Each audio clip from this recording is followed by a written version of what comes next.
Quiney away over the leg side. That's a huge hit. The Stars have done it. Momentum is a powerful force in cricket. G'day everyone, Bobby Maniacs and Stars fans. Welcome back to With the Stars. As always, proudly brought to you by Dodo. And as always, I've got my co-host here, Benny Gibson, who sits around the corner and says a few things, but the questions he asks are very potent. So Benny, welcome back for the first time in 2026. Thanks, Bobby. Another year, very exciting. The Stars are going well, which is a great thing, and we've got another really big guest on today. So looking forward to plenty of stories. It's hard to top each guest, but I feel like we keep doing it, which is a good problem. But today's guest used to play a bit of poker, wants to play more poker. He's in and around and part of the Shane Warne legacy. He does his own podcast, The Warne's Way.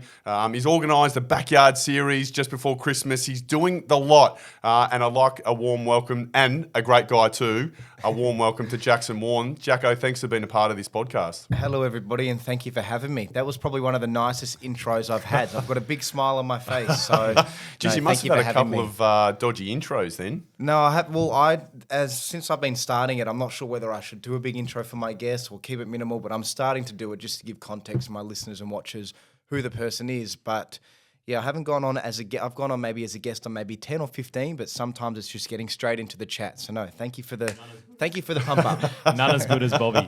Yeah. Well, let's touch. You just touched on your podcast and welcoming and all that sort of stuff. You started the podcast I think midway through last year and finished up at Christmas, and I think you're going to go again. Yeah. Can you talk to us? How did that come about in the first place, and then also how's it all going? Yeah. So me and Dad were originally going to start a podcast together, and the idea sort of started back in 2018, 2019. So it was just before COVID. And I was just watching so many podcasts. I'd find myself being in bed, just not watching any more vlogs, which I used to watch, and just putting on a podcast, which would go for about an hour, and just watching. And it'd be so many different ones. And after I was just listening and absorbing it all, I felt like I could get a really good relationship, or I was learning a lot with who was talking. And then when I approached Dad with the idea, I said, look, this is, I think, the next big thing. I love this longer format of content. Sure, now everybody's attention span is a little bit smaller. Or Sorry, what'd you say? But I still find there is a big group of people that just, when they're cooking or in bed at home and they just want to sit and relax, they put on something for an hour or 2 hours and just listen. So when I approached Dad with the idea, I said, look, I'd love the dynamic of a father-son. You obviously have a great network and a great personality. You could get some really cool people on and share some really cool stories. How about it? And he said, mate, absolutely love it. Let's do something together. We'll do it with Fox.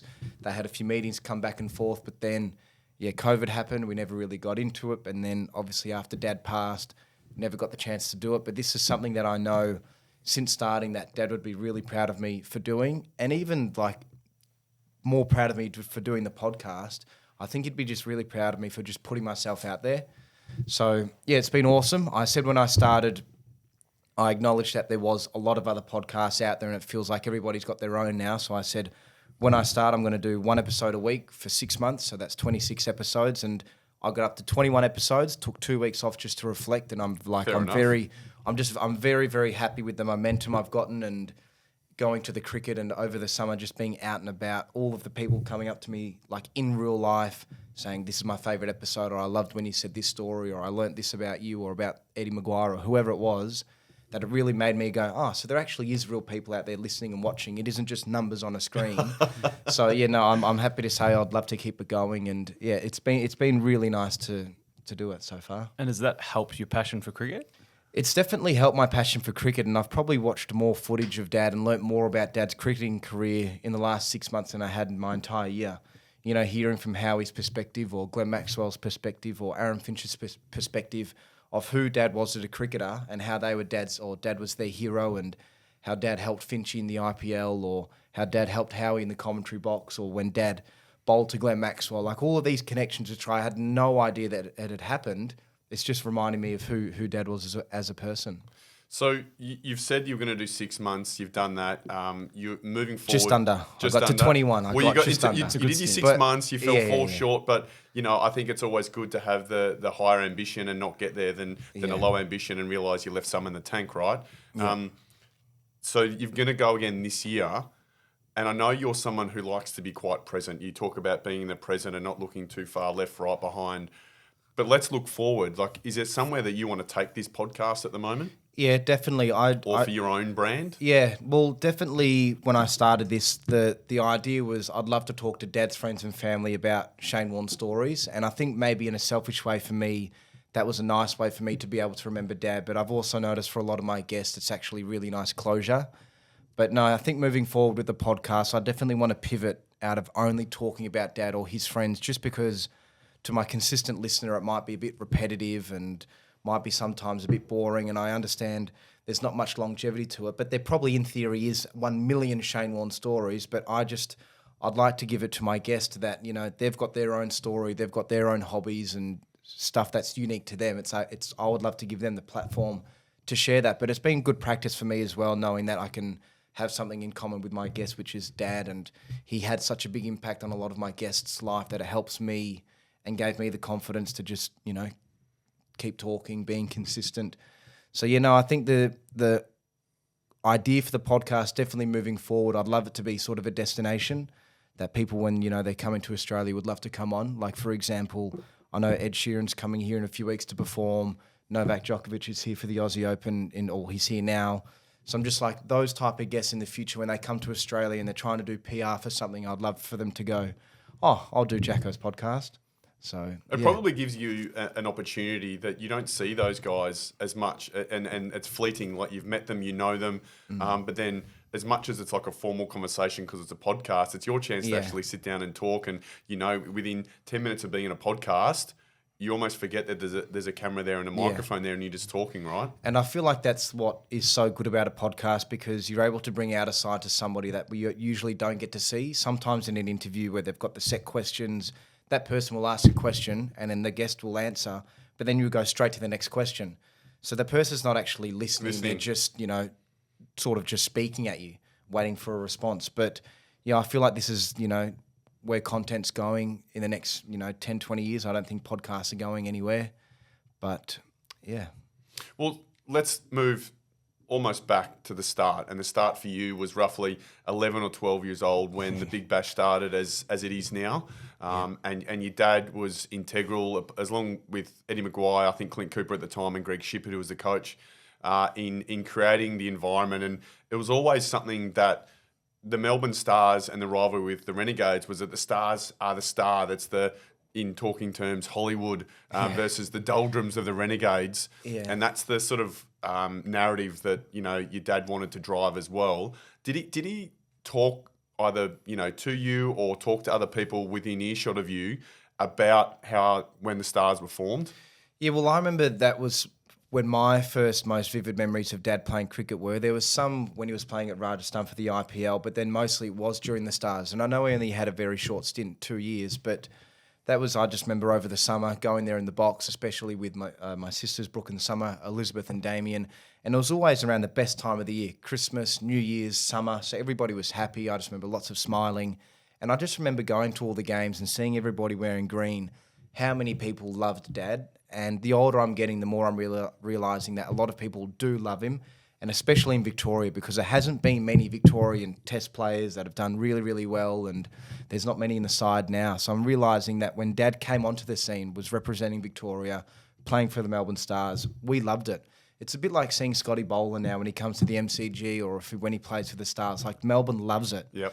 But, you know, I just remember with Dad, he'd always have people come back to the house. Okay, we need to get this player. How do we improve here? We need to, you know, do X, Y, Z. I remember Darren Berry always used to come over a lot when he was doing Rajasthan Royals and the Cricket All-Stars, all the Melbourne Stars. I just remember the players coming back, and I remember meeting you in the change rooms, and I've got some like very happy stories. The stuff you can't explain to people. The stuff I can't explain. Just don't want to scar them. Yeah, no, it's just, but I just remember coming into the rooms, and especially at the G, just feeling like I was at home.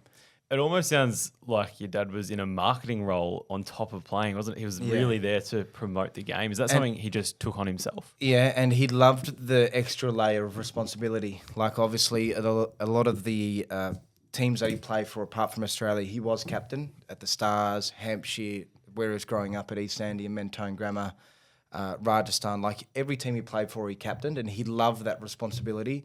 So yes, it was stressful for him, obviously trying to be a marketer and get the players and play well, but he loved that responsibility. And so, no, I think he thrived under pressure. He loved the pressure, and I think that's why he was so good. Well, some of the outlets were to sneak off for a durry every now and then for those stresses. And I was going to sort of ask you about, it sounded like he was obviously, behind the scenes trying to work strategies and plans and stuff for the Stars. But did you ever find that he was able to separate those stresses from cricket to then family time? Because listening to you speak, seeing what I've seen in the media and being like halfway in between your guys' lives and normal people's lives in terms of out of the spotlight, it seems like that at about that 11 and 12 for you, and Brooke's a little bit older and Summers a little bit younger, that was when he had a really strong connection with you guys. Like he was playing less cricket from the international stuff, and he built this connection with you three that was amazing. Yeah, and it's funny you say that because we all thought after he retired, we were like, yes, it means he's going to be spending more time with me, Brooke and Summer, not as much working or travelling. But I honestly think, or I honestly know, his schedule actually just times by 10 as soon as he retired because he went straight into the Rajasthan Royals, plus commentating, plus all of his businesses like spinners and 99 not out beers, poker, golf. Like he just went all in on everything. They started the foundation. So yeah, he got busier, but every time he was at home, it was never about cricket. It was just, Jacko, you want to go watch the footy? You want to go, what do you want to do? Let's build Lego. Let's play poker. Like, what do you want to do? And he was the same with that with Brooke and Summer. Yeah. So at the house, he was never Shane Warne the cricketer. He was always dad. And I think that's what I found out the last 3-4 years is how much cricket I've actually missed out on because I never spoke to dad about it. But it's been nice talking to you guys and coming to podcasts like this, actually learning about his cricketing career. And you say he was stressful, and was there times when you'd be playing with him at Bush Rangers and at the Stars and he'd go off and have a smoke and then come back on? 100%. Really? So in the middle of games? 100%. Well, but in stuff like T20s, he would, between innings, he would go downstairs and that was his outlet. And, I'm sure I'm not getting him into trouble here, but the MCG, as long as he's played for the Stars, has been a non-smoking venue. Yeah.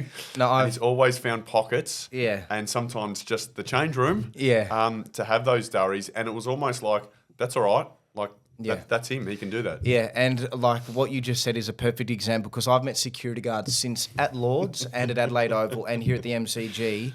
And I knew Dad smoked everywhere because I'd always be with him when I was following him in the commentary box and he'd be smoking. But I've met all these security guards and they go, look, it's so weird now because since your dad's passed, when I go back to his smoking spot, I can still smell the smoke and it's like your dad's spirit haunts me.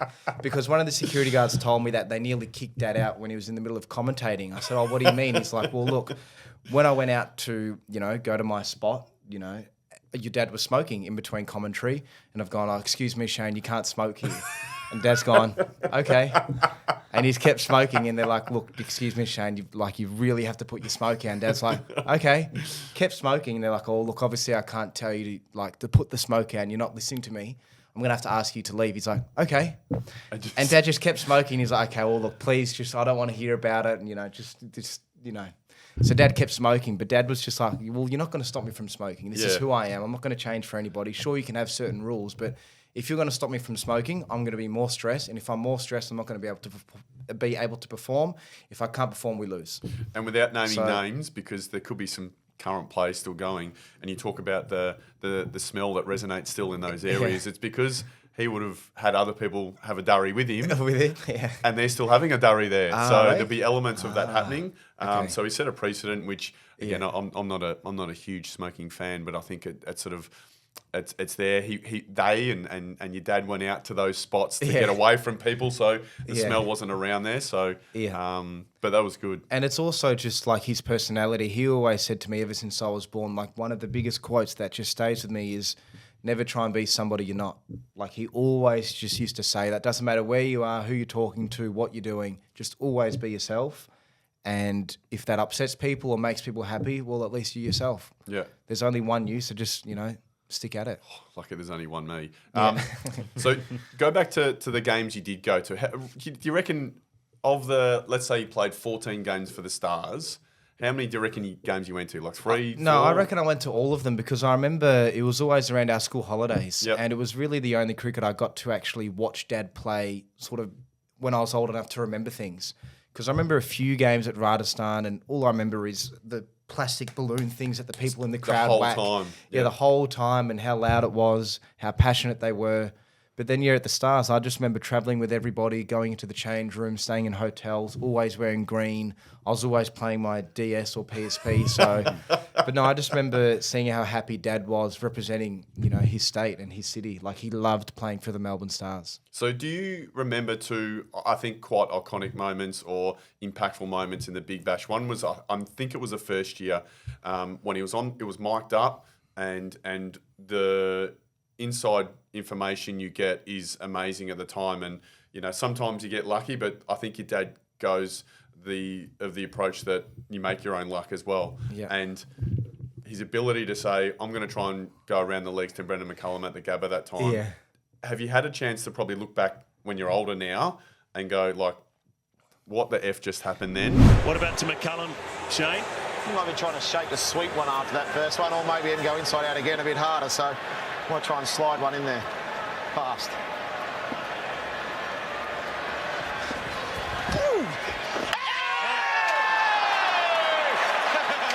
Yeah, definitely. He was a freak. And I think that is actually what Dad loved most about cricket. He loved the psychology part of sport.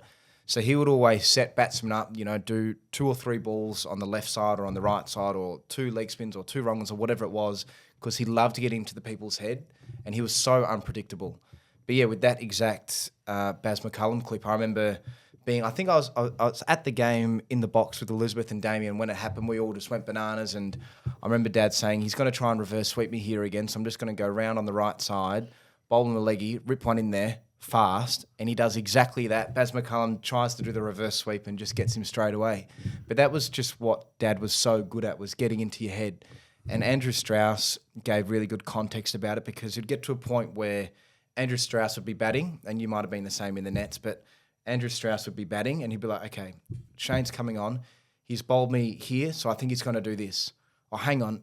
That's what I'm thinking, Shane's already thought of that, so I need to think of another thing. Another step ahead. Oh, hang on. If Shane's thought, oh, shit, I don't know. And then by the time he's tried to think of that, it's too late and he's gone.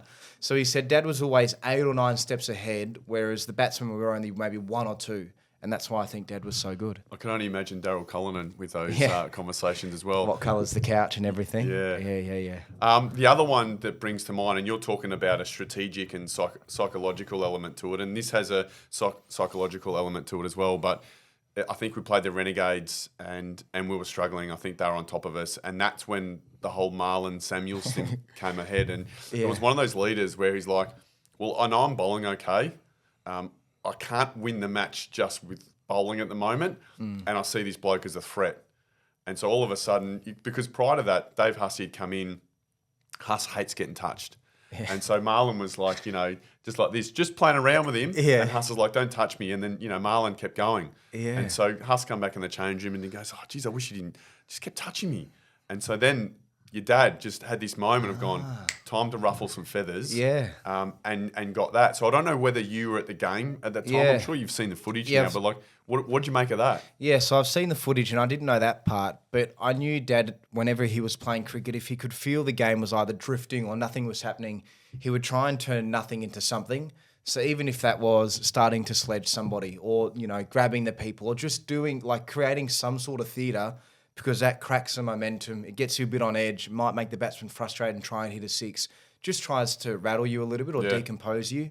But, that clip, I still, it was about 2 years ago, nearly 4 years ago now, after Dad passed, I was out, and somebody came up to me and he goes, you want to grab some more people? I've gone, what the hell? But no, I reckon with my group of friends, it gets sent in so many times because there's a GIF now on Instagram and on Facebook where it's got, Dad, you want to grab some more people? But I know a lot of people said it wasn't the best look for Dad as captain and, nearly 42, 43 years old. But, that was just Dad. He was trying to change the game, make something happen, rattle Marlon Samuels. And, I think Dad was, at the end of the day, an entertainer. And he was so competitive as well. Like the Stars at this point in time was a gimmick, some people thought. Like as we spoke with Andy Lee, he thought he had a chance to play. But he's still so competitive. How much did he hate losing or love winning, or where was the balance there? Well, he was definitely the most competitive person I've ever met, and that competitive side definitely translated into our house, our home. Whether it was playing Monopoly, he refused to make deals, refused to lose. He'd be buying everything and not selling anything. So he was definitely competitive with that. With you guys, so he's ruthless with the kids. No mercy at all. He was like that on the poker table, very competitive, would be slamming his fist on the table if he was getting unlucky, abusing the dealer. Definitely on the golf course, and you've probably played golf with him before. He was abusive and very competitive on the golf course. In terms of abusive, it's the like between the four of them. So there'll be money on the line, there'll be something on the line. Yeah. And again, the abuse is like into the minds of you play with Ando, Sam Newman was one he played a lot with. Like the guys he played with was like, I'm not losing, and to the stage, and you can probably tell it better than I can. Like gets to the last hole, and he's losing. And he doubles down. And for someone like Sam loved that. It's like, I've got Shane exactly where I want him. But for others, they're like, oh shit, I'm up. Like I don't want to fail here. And that's exactly what he wants you to feel. Yeah, he just wanted to give you that extra little bit of pressure, and he never wanted you to feel comfortable. Like even if you thought, oh, you've won the last few, 5 or 6 holes, you're up a few thousand, I'm winning, I'm feeling good, I'm about to beat Shane. Oh, hang on. Why is he wanting to double or nothing now? Me on the last hole.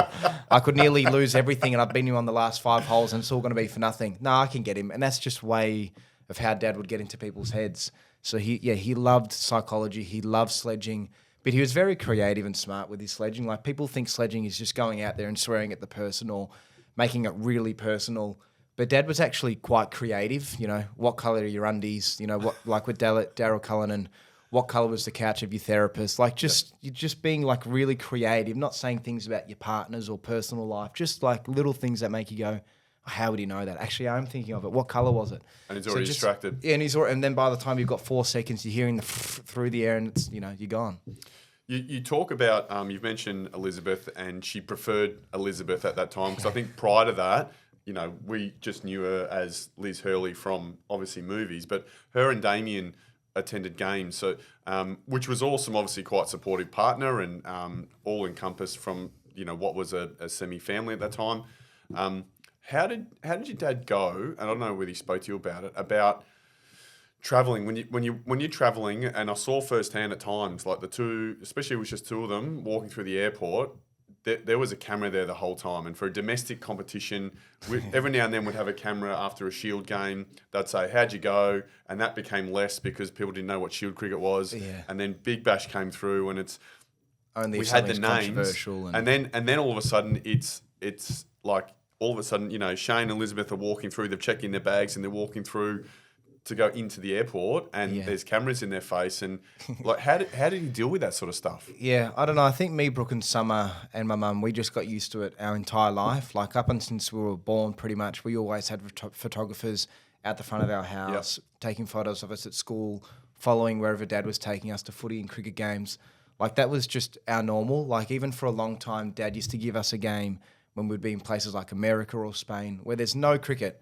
But he'd give us a game and he'd be like, first one to spot a photographer gets an ice cream, or first one to spot a photographer gets some Lego. And like as soon as he mentioned Lego with me, I'm like, all right, I'm on. It's on. And there'd be so many times I'd see photographers hiding behind bushes or sitting at a different cafe at a restaurant that could look directly opposite us. And I'd be like, Dad, there's a photographer there. And I'd be, 6 years old and would be in Spain where there's no cricket at all. So I guess we just got used to it. And especially when Elizabeth came, I guess it just got amplified.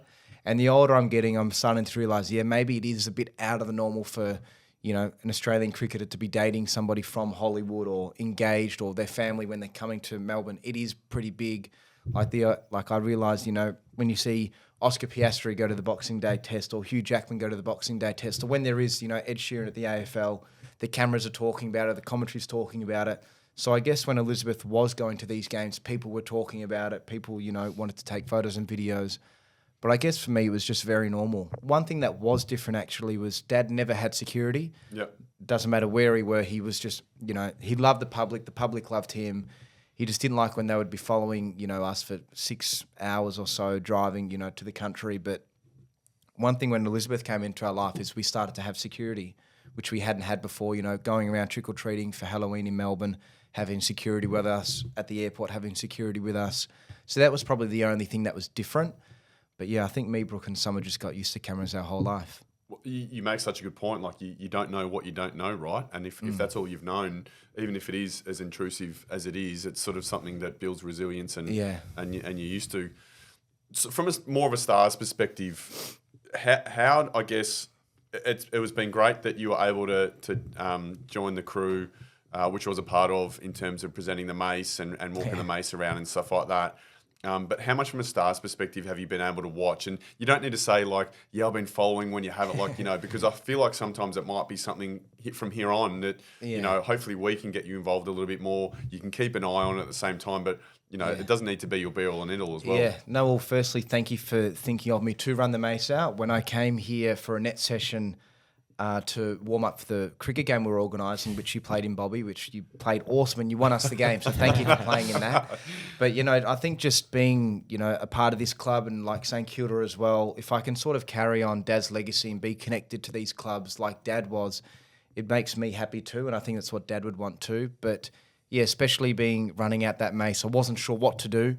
You guys said, don't walk out there, but don't sprint. Just lightly jog. If we win, give it to this person or this person. So it was very, go on the fly with what happens. Yep. But yeah, watching the footage back and I was running past Maxi, I wasn't sure whether I should, tap him on the back. Because me and Maxi have a great relationship. He's come on my podcast. I've known him for a long time. One of the nicest blokes ever.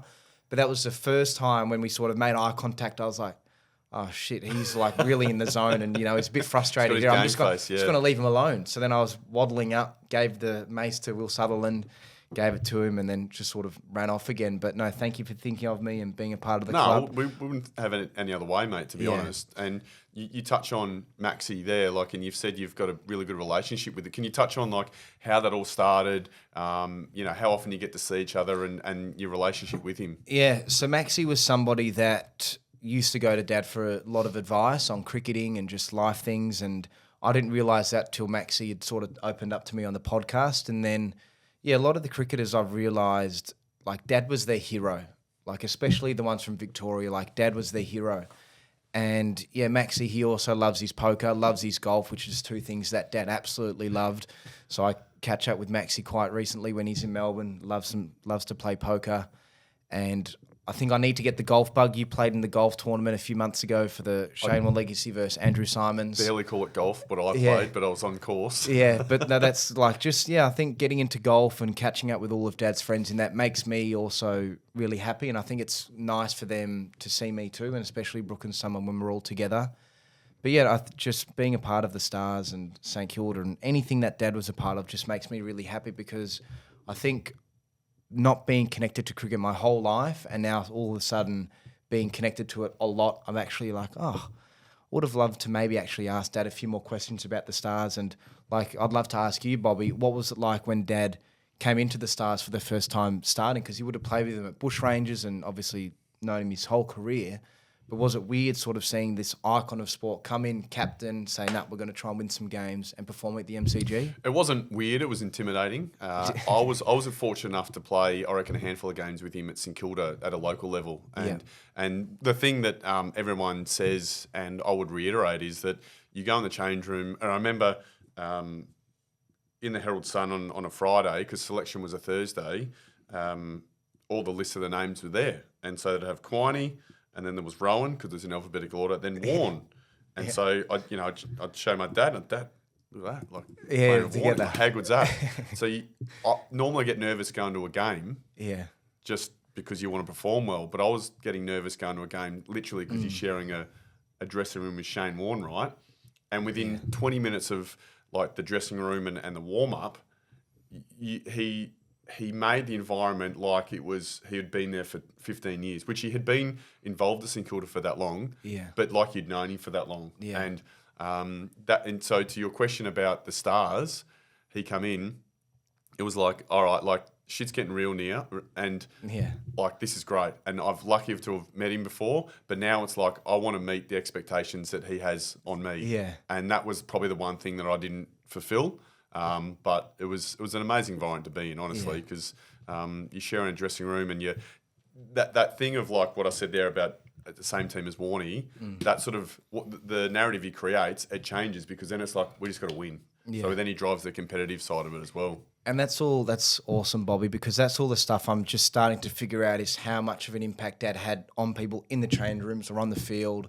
He was somebody that brought everybody else up, and he never gave up and never looked at a game as from a losing position until it's actually stumps.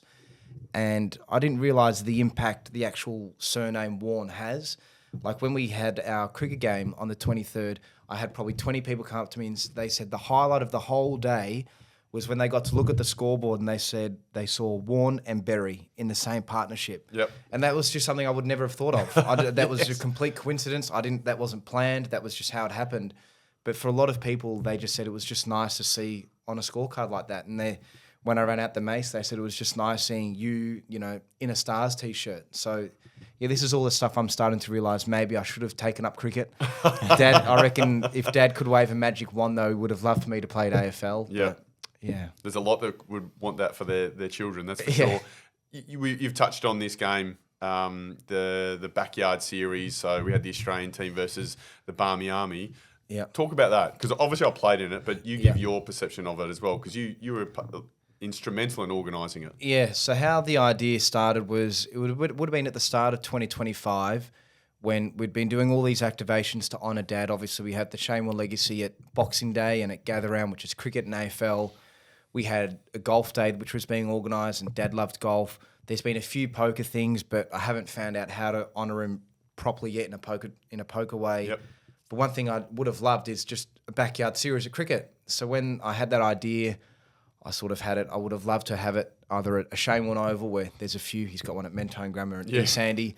It would have been cool if there was one with a Shane Warne stand, which he's got at Junction Oval or MCG. Yep. I've gone, probably not at Junction or MCG, too big. What about Mentone Grammar? Probably a bit too far. Okay, East Sandy, it's Shane Warne Oval now. It's where Dad was a junior. The club absolutely love him. 10 years ago when he played in a filling game, they got probably 4,000 people down there and they loved it. So I was like, okay, and you maybe played there as well. And I played there. So I had played there. My little sister Summer had played there. My grandpa Keith had also played there. Dad's brother Jason. Like, there's a big family connection to the club. And Dad's first ever leg spin coach, Kim Pitt, is like the veteran of East Sandy Cricket Club as well. He's still there. I don't know how. Yeah, he loves it. He's still there. So there's just a big connection to that oval and to that place. And then it would have been when James Kennedy, 28-year-old male, I went on his podcast and he's like, look, Jacko, I've got this idea and you can tell me to F off or no thanks, but I'm trying to organise a backyard series game for the upcoming Ashes and I'd love you to play on my team and bowl a few overs. I said, James, I've actually had that idea. I want to, let's brainstorm and do something together. So I have to shout out a massive shout out to James who helped me. The big fella with all of this. But yeah, when it all started feeling right and, having Dad's friends and family play on the cricket team versus members of the Barmy Army at the Shane Warne Oval on the 23rd of December, like there's just had a lot of nice feelings and everybody I asked said, yes, how can we help? And the only thing I was worried about was, are we going to get a crowd? Because I knew I could get a team. I knew we could get the Barmy Army. I knew we'd get support and everything. Seen him at the start of the day. He was bugging himself. He was getting around. Yeah, everything said. Like it's the Field of Dreams kind of stuff where you've got, if you build it, they will come. And you certainly built it, and they certainly came. And a lot of people who like not necessarily cricketing people that I've connections with came. They had a few drinks. They brought their kids. And the weather was perfect and the day was amazing. So I don't know whether you had a picture in your head how it was going to pan out and then how it panned out and whether there was a big gap between. Completely exceeded my expectations. I had I knew I was going to get the teams and the stream would be fine and the commentators would be fine. But actually being there, it was like we started at 2:30 for 23. I went into the rooms, I was doing interviews at 2:20, 2:25. There's maybe a few hundred there. When I came out at 2:30 when we had started, there was probably maybe 500. And then when I went out to go and bat, which I didn't last very long, I generally reckon there was 1,000. And then by 3 o'clock, there was 3,000 or 4,000. The security that was doing the day said there was about 4,000. The mayor of the Bayside Council, who ticked everything off, he said there was close to 4,000. He said this is one of the best activations and events for the community we've seen in a long, long time. So if we can do it again next year, please let us know, which was awesome to hear. But yeah, I could not have done it without people like yourself, Bobby, playing, and obviously Hussey playing, Brown Dog, Brendan Favola, like everybody. So no, big thank you to everyone. No, and it's easy from our. And was it fun? Was it fun? You No, playing? I enjoyed it. I enjoyed it. It was a relaxed environment. It's one thing that we enjoyed it, but like what Jacko and Fev organised through the game organically was a kid to come up and bowl, especially if they're an East Sandy kid. Yeah. And then I think by the end, 3 kids bowled. Brooke bowled, which was awesome. And she was bowling under Jay Warne as well, and I think she took 2 wickets, so I got 2 wickets on my scorecard. Yeah. So I got an extra 2 wickets. So you're doing some amazing things, and there's always going to be a crossover of you being Warnie's son, and then you being Jackson Warne. And I know that you've kept an eye on someone like Robert Irwin, who might have gone through a similar process. And Robert Irwin at the moment is doing what Robert Irwin wants to do. Yeah. And I'm guessing that you and Brooke and Summer in different avenues are doing your own thing at the moment. And is that sort of where you're trying to get to at the moment? Yeah, just last thing about the cricket day before I answer that. No, that's okay. I just want to give a massive thank you as well to Mike Gadding. Like, how cool was Mike Gadding to come down, jump on commentary and just be around for he came for about 4 hours. And he came completely by himself from an Uber 40 minutes away. He came on to commentate, and when he came on to commentate, Elliot Loney, who's a comedian, was impersonating David Attenborough. So Mike Gaddings came into commentary and gone, what the hell is David Attenborough doing commentating over the cricket? So just all that stuff was really fun, and everybody that was watching the stream said it was so cool to be a part of. But yeah, going to how I sort of want to be my own person, and Robert Irwin, yeah, he's somebody I look up to a lot, because we have had a quite similar life path. Every time I go around anywhere in the world and they hear my Australian accent, they always go, oh, so Shane Warne or Steve Irwin. It doesn't matter where I am. That's what people associate and think of Australia. They think Steve Irwin, Shane Warne. So he's somebody I feel like has really, when people see him, he's known as Robert. And I'm so proud to be known as Shane Warne's son. I've got no shame about that at all. I think it's really cool.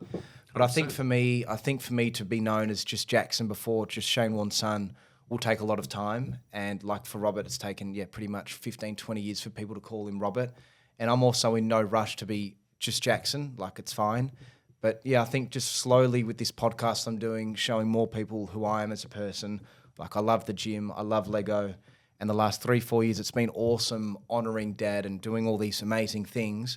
But I think just moving forward and with the podcast and doing things like this, probably more people will find out that, I am not just Shane Warne's son. I'm actually, he's a bit of a nerd too. He loves PlayStation or he loves Macca's. They'll find out little bits of more and more. You did say that with my kids downstairs, and I said I was going to treat them today, and you're like, Macca's, how good's Macca's? How often would you go to Macca's? All the time. Some of my happiest memories when people ask, what's one thing you miss or want to do with your dad again or the most? It's honestly, just driving, because he'd lived on different rules. He didn't care about the speed limit, had fast cars, and he was a very good driver, so I always felt safe. But Macca's drive-through, because people would just... I don't know if you've seen videos of Gordon Ramsay or when these people go to drive-throughs at, Macca's or somewhere, they go, oh my, their face just changes.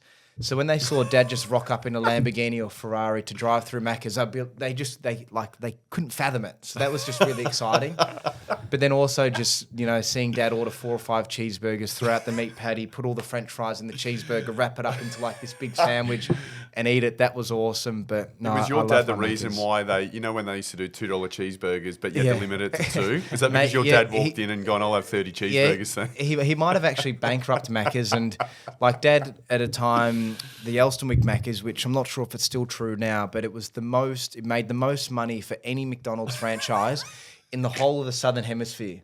And so when Dad was an ambassador and doing a lot of work for Macca's, he would go in there and they'd give him a gold card, and that gold card could get him free Macca's anywhere in Australia. So when he went into there, he was actually looking to buy the franchise. He wanted to buy that Macca's.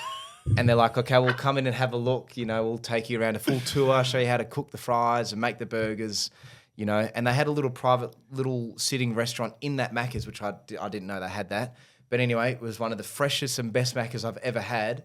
And when Dad's like, okay, so what are the next steps? How do I buy it? And they're like, well, look, actually, if you do want to buy a franchise, you actually have to work here for 12 months before you can actually buy one. So Dad was like, all right, guys, I'm nearly 40 years old. I'm in a position where I'm retired. I don't have time to just stop everything for 12 months and work here. Is there any way? And they've gone, sorry, mate, there's not. So I was like, okay, I'll just stick to being an ambassador. But that's just why, we just love our Maccas. Yeah. That's fair enough. Amazing. Yeah. I want to loop back to the cricket. You said you had a hit in the nets. You faced Peter Siddle, which, Yes. I mean, many people probably dream of facing Peter Siddle. I dare say he probably wasn't off the long run, but what was that experience like in the MCG nets? Yeah, no, I think he was being very friendly with me. It was my first time ever being in a nets, like in at least 10 or 11 years. I'd played maybe 5 games of cricket when I was about 15 years old. Did take a hat trick in my second game, bowling Did ya? Moonies. Yep, I said I was bowling leg spin, but it was actually Moonies. They're called Moonies. What, Yeah, they just like wobble down? It's the slowest ball possible, like you're bowling on the moon. And because the batsman knew who I was and they could see Dad, and they'd either try and hit it for 6 and miss and get stumped, or just hit it straight up and get caught. It's the only trophy I ever got from school. And my second one was having the best manners when I was in prep. They're the only 2 awards and certificates I ever got from school. Well, those 2 awards, Kim Pitt would win for the moon ball as Yeah. well. He'd get a lot of wickets bowling the moon balls, but he Yeah. probably wouldn't get that behaviour award. The though. manners, No, yeah. not the manners one. Well, yeah, I always just got taught manners are free. But yeah, going back to Peter Siddle, that was one of the coolest experiences ever. He, definitely was being very, very friendly with me. But I looked to my left and it was Campbell Callaway at the time, and I was hitting him really well, and so was he. It just sounded awesome. And I said to him, like, is it too late to start taking up cricket? And he's like, how old are you? I said, 26. He's like, no, you got plenty of time. So I did get the cricket bug, and I said to Kyra, I said, if I can make 50 runs and at least hit 1-6 on the cricket day we do, I'll start taking up cricket. But I got out for 9. I only faced like 4 balls, hit 2 4s. Which means you've got to continue the cricket day then. Yeah, to try and eventually, so when I'm 35, I can maybe, eventually get that You'll do it 50 and before go then. to Dubai and play in Dubai maybe. Or go into America and play in the Washington League. And the last Yeah. one on the MCG there, you've set up this exhibition, which is incredible. Can you talk to us about, I guess, the collection that was sitting there, I guess, waiting to be seen? Yeah, so the collection, how it started was Dad kept everything. He was a massive hoarder. At the time Dad passed, we had 2 massive warehouses full of stuff. Memorabilia, jet skis, furniture, beds, everything. He had a house from London, Portsea, Brighton that all got condensed into pretty much 2 warehouses. And we had so much memorabilia, and as soon as Dad passed, we said, well, what do we want to do with it? And all of our first thoughts was with my family, Dad's team, executives of the estate, everybody. We all knew we want to share this with the world. And what does that look like? We weren't sure if that was building our own museum. We weren't sure if that was putting it in a van and touring it around Australia. We weren't sure if that was letting people come to the warehouse and displaying it ourselves. We weren't sure. When you said that, that's all I thought of. Like, if you organised the chaos that was in there, I don't even know what the warehouses Yeah. look like, but You'll all see of it a on sudden Friday. oh, there you go. Yeah. And just going, okay, here you come. Yeah. Have a look and go your hardest. Because Yeah. even my son come down here today, and I know Cricket Victoria changed their displays, and he goes, oh, Shane Warne's not there anymore. And I was like, yeah, no, but they change it over and they do different things. Yeah. So people are just fascinated with that stuff. Yeah, they are. And so when we all came together and we said, well, we want to share this with the world, what does it look like? For it to be at the MCG now, 3.5 years later, is just another fairy tale and adds another layer to Dad's legacy, because he has so many iconic moments at the MCG. Obviously, hat trick, 700th wicket. He's from here. He's now got the stand, the statue, calming down the crowd. He's got so many memories and moments at the MCG that, to now have it hopefully there forever at what Dad used to call his backyard and office seems really too good to be true. And it's actually the first time when I'm walking through something of Dad that people have honoured for him. And for me, it's actually a bit like surreal, because Dad never, ever had his memorabilia on display, ever. He always, me, Brooke and someone would ask, why don't you have your memorabilia on display at houses? And he just always used to say, they know what I did. They know what I did, which is very humble of him. But for now, this to be able to, people all around the world go and look at is so cool, because as soon as Dad passed, I had hundreds of people message me and say, I didn't know how to honour your dad, so I flew to the MCG, got photos of the Shane Warne stand, got photos with the statue, put some smokes or a Vegemite or tin spaghetti on his statue, got a photo. They just wanted to honour him. And so I've already had hundreds of people message me and send selfies of them at the exhibition. And it's the feedback so far has been amazing. Now, you're essentially the spokesperson for Brooke and Summer as well, and they're both doing their own thing. Brooke's doing a lot of stuff on Instagram at the moment. Summer's probably just behind the scenes at the moment as well, and she's happy doing that. But you're all 3 of you are essentially at some stage the people facing of the Shane Warne legacy? And I know there's a lot of important people who do a lot of work behind the scenes, but one that, like, you know, you give anything to have your dad back in a heartbeat. But one of the things, pardon the pun, is that now we've got these checks and people have had so many lives saved. Can you touch on how that's been in the last couple of years? Yeah, it's been huge, and I think it's what's helped me sort of get out of my comfort zone a little bit too, because I was always very shy and introverted. Then as soon as the legacy started, I was talking on camera a bit more, meeting a bit more people, getting exposed to, you know, getting uncomfortable. And the whole how it started, because I don't want to take any credit for it, it was something that H and Neo, who were part of Dad's team, they had their idea. And when they got approached H being Helen Nolan, who spent a lot of time was with your Dad's dad PA for 20 years. And yeah, how it all started was actually when Dad first passed, people were going into hospitals and doctors and getting their hearts checked. And when they were getting their hearts checked, they asked, well, why are you getting your hearts checked? They said, well, because Shane Warne passed away. And that's when the media and people started coming up with the halo effect, because they're like, even after Dad's passing, he's now saving lives. So they knew there was something to do with hearts and honouring Dad. So when, they got approached from Noel at Sisu Health about, well, we actually have these stations and we have this machine and this technology that can do early scans for heart disease, but it's just pretty much a basic health check. It's non-invasive, don't have to take any of your blood, don't have to take your clothes off, done in 5 minutes, free. That to us was like, that has a really good feeling about it. It ticks a lot of boxes. How do we scale that and get it to the public? So that's when we did our first big activation at the MCG, which was huge. And then from that, we've just had more and more momentum. And to be just over 2 years old, have 400,000 total checks is just unheard of in Australia. And although the Boxing Day test finished in 2 days, we got over 7,500 checks in 2 days, which was more than what we had in our very first year. Even though we had double the machines, it just shows that people are starting to feel a lot more comfortable doing them. And a lot of them have said, if it wasn't like Shane and if it wasn't your dad's photos and you guys talking about it, I probably wouldn't go and get it. Yep. So it makes people feel a lot more familiar with what they're doing. You know, when you're doing the check, you're seeing highlights of Dad and you're seeing me, Brooke and someone talk about it. So yeah, it's been awesome to hear people say Shane Warne saved my life, and yeah, hopefully we can keep it going. Fingers crossed. Now, we've got a couple of questions left. Have you got any more, Benny? Dive into them. The first one is, who's your favourite sister? Favourite? No, I'm joking. I won't do that to you. Now, Brahma. That's Brooke and there Summer you go. combined. Yeah, I like Brahma. that. I like that. Yeah. So, but Or I was going to say you put Brooke first. Then is that like the BR was first? Of course, she's the oldest. Okay. All right, no worries.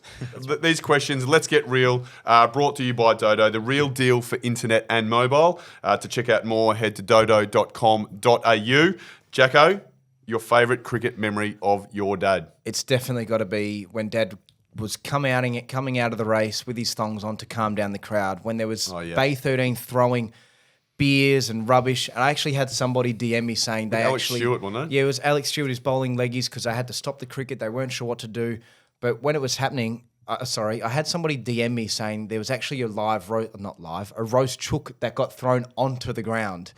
And could you imagine if somebody threw a roast chicken at the Ashes just recently? There would be, I couldn't imagine it. Proper chaos, yeah. But that was my favourite moment because it just showed even when no one knew what to do and the cricket game essentially stopped, the captain of the England side at the time, Alex Stewart, was doing this, you know, in hopes that bring out Dad, bring out the leggy, see if he can calm down the crowd. And that's what he did. He picked up Mark Wall's helmet, walked over to Bay 13. He said, boys, no throwing, no more throwing, please. Yeah. And I think that just showed the love Dad had with the public and how much the public loved Dad, that even he had the ability to be like, boys, come on, let's just stop and let's just enjoy the game of cricket. So that would be or the 700th. But that would be. This will be a tough one. Favourite cricketer you've met for whatever reason you want, and as we said to Andy, cannot be Bobby Quiney. I don't know if he would have been number one. I wasn't even in Andy's top 200, so that worked out nicely. You've obviously met so many people, so it's a tough question, but for whatever reason, someone that makes you smile or laugh. Or Australian or English or anywhere in the world. Any in the whole... Zimbabwe, South African, any cricketer. Could be East Sandy if they haven't played. Could be Pity. One comes straight to mind straight away, and it'd be Brian Lara. For sure would be Brian Lara, because just how competitive him and Dad were on the pitch, but then how well and respectful they were of one another and how much they loved each other off the field was amazing. And I've had so many times with Brian at the races because he loves the punt. He's an unbelievable dancer. He loves to dance. So dancing with him on the dance floor was pretty cool too. How do you go on the dance floor? I'm no good. I'm no good. I'm no good on the dance floor, but he'd be my favourite just because he was always asking, how can I help you, Jacko?